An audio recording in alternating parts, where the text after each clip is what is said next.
নমস্কার বন্ধুরা, কেমন আছেন আপনারা? আশা করি সবাই ভালো আছেন। অকষ্ট কল্পনা ব্লগে আপনাদের সবাইকে স্বাগত জানাই। চলে এলাম আরেকটি নতুন ব্লগ নিয়ে।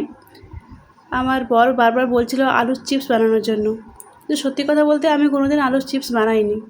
তো চেষ্টা করবো আজকে আলুর চিপসটা বানানোর। এই জন্য অনলাইন থেকে এটা অর্ডার করেছি। আলুর স্লাইসগুলোতে খুব সুন্দর হয়। এই দেখুন, স্ট্যান্ডও একটা আছে, রেখে সুন্দরভাবে করা যায়। ওই সাইডে ওই বোতামটা আছে, ওটা বেশ ঘোরালে সাইজ ছোট বড় দুটোই করা যায়। এই দেখুন, এতে ভীষণ ধার।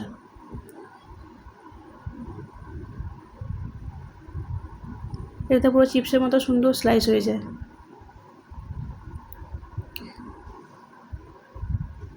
এই দেখুন, পাতলাও হয়েছে, বেশ সুন্দর হয়েছে।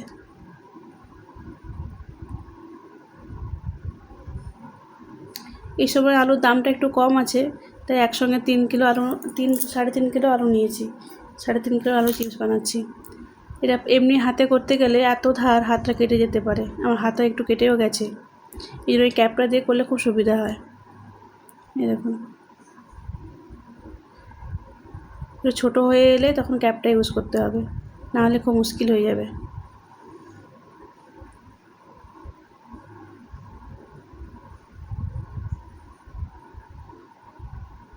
এই ছোটো হয়ে এসে তাই ক্যাপটা নিয়েছি। এই জন্য বড়ো বড়ো আলুগুলো ব্যবহার করলে খুব ভালো হয়।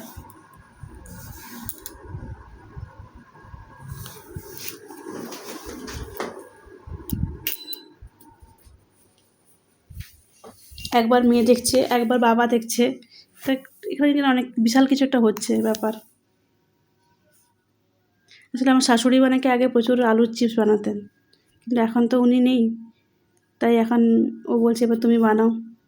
চলো চেষ্টা করতে পারি একবার। আর এই যন্ত্রের সাহায্যে 3 কিলো 3.5 কিলো আলু চিপস বানাতে মিনিমাম 10 থেকে 15 মিনিট সময় লাগে। খুব বেশি সময় লাগে না, খুব তাড়াতাড়ি হয়ে যায়। প্রথমবার করছি বলে হয়তো একটু স্লো হচ্ছে, কিন্তু খুব ইজিলি হয়ে যায়। খুব বেশি সময় দরকার হয় না। এই দেখুন আলুগুলো, এগুলো একবার এই জলে নেব, জলে ধুয়ে নেব, এরপরে বালতিতে দিয়ে দেবো, দিয়ে ওখান থেকে আরেকবার জলে ধুয়ে নেবো। কারণ আলুর স্টার্চগুলো থাকে, ওগুলো থাকলে ভালো হয় না, খুব ভালোভাবে জলে ওয়াশ করতে হয়। এরপরে মেয়ে এসছে, বলে বাবা আমাকে একবার দাও, আমি করি একবার। চল কর। এই দেখুন আলুগুলো এক চান্স যদি না টানি তাহলে কেটে যাবে, মাঝখান থেকে কেটে যাবে। পুরো এক চান্সে পুরোটা টানতে হবে, এই তাহলে পুরো গোটা আলু বেরোবে, নাহলে কিন্তু সব কেটে কেটে যাবে। খুব জোর লাগিয়ে করছে, সব ভেঙে দিয়েছে। তাও কি ছাড়বে? দিতে বললেও দেবে না, সে পুরোটা করেই ছাড়বে। এরপরে বাবা বলে না তুই ছাড়। এবার বাবা বসেছে।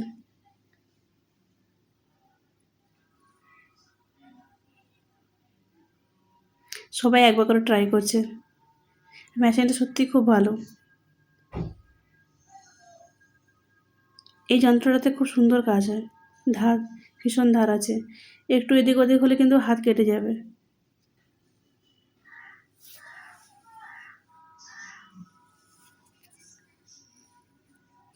এতগুলো আলুর মধ্যে এই আলুর কালারটা কিন্তু একটু আলাদা, ডিপ হলুদ হলুদ রঙের।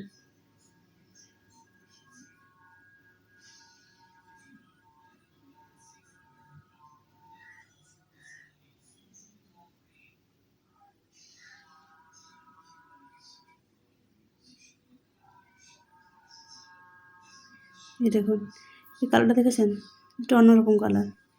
শুকনো হওয়ার পরে ওই কালারটাই ছিল। ও এখানে করতে থাক, আমি কি ইন্ডাকশানে একটু গরম জল বসিয়ে দিয়েছি। জলটা একটু টকবক করে ফুটবে, একটু লবণ দিয়ে আলুগুলোকে দিয়ে দেবো। আলুগুলো খুব সেদ্ধ হবে না, আধা সেদ্ধ মতো হবে। 50% কুক হয়ে গেলে এগুলোকে নামিয়ে নেব। আলু কালারটা একটু চেঞ্জ হবে, এই দেখুন, একটু চেঞ্জ হলে এগুলোকে নামিয়ে নেব।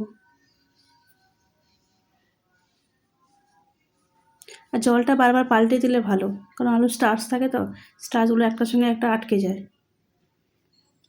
ওকে দিয়ে দিয়েছি, ও এবার সুন্দর করে সাজিয়ে দিচ্ছে। এগুলোকে আবার ছাদে নিয়ে যাব, রোদে দিতে হবে। আজকে একটু মেঘলা ওয়েদারও আছে, রোদটা খুব একটা ভালো নেই, তাই তাড়াতাড়ি করে নিয়েছি। রোদের টেস্টটা খুব একটা ভালো নেই আজকে। এই দেখুন আলু, যে আলুটা হলুদ কালার দেখেছেন, পুরো কালারটা একটু আলাদা। সব আলু থেকে ওই আলুটার কালারটা খুব আলাদা। যাই হোক, এগুলো শুকনো হতে খুব ভালো রোদ থাকলে দুদিন, না হয় 3 দিনে খুব সুন্দর শুকিয়ে যায়। যেহেতু রোদ ছিল না, তাই আমার শুকাতে 3 দিন লেগেছে। এই দেখুন 3.5 কিলো আলুর চিপস এইটুকু, কে বলবে? এই হচ্ছে আলুর চিপস, স্টোর করে রাখা যায়, অনেকদিন রাখা যায়। চলুন এগুলো একটু ভাজি দেখাই কেমন হয়েছে। এই দেখুন ভাজতে কিন্তু খুব সুন্দর হয়েছে, যেমন কাঁচা অবস্থায় কেটেছিলাম ঠিক সেই সাইজটাই ফিরে এসেছে। এর একটু বিট লবণ, গোলমরিচ আর একটু লঙ্কা গুঁড়ো দিয়ে দিয়েছি। ওকে বলছি কিরে খেতে কেমন লাগছে, বলে ভালোই লাগছে, বেশ মুচমুচে হয়েছে, টেস্টটাও ভালো।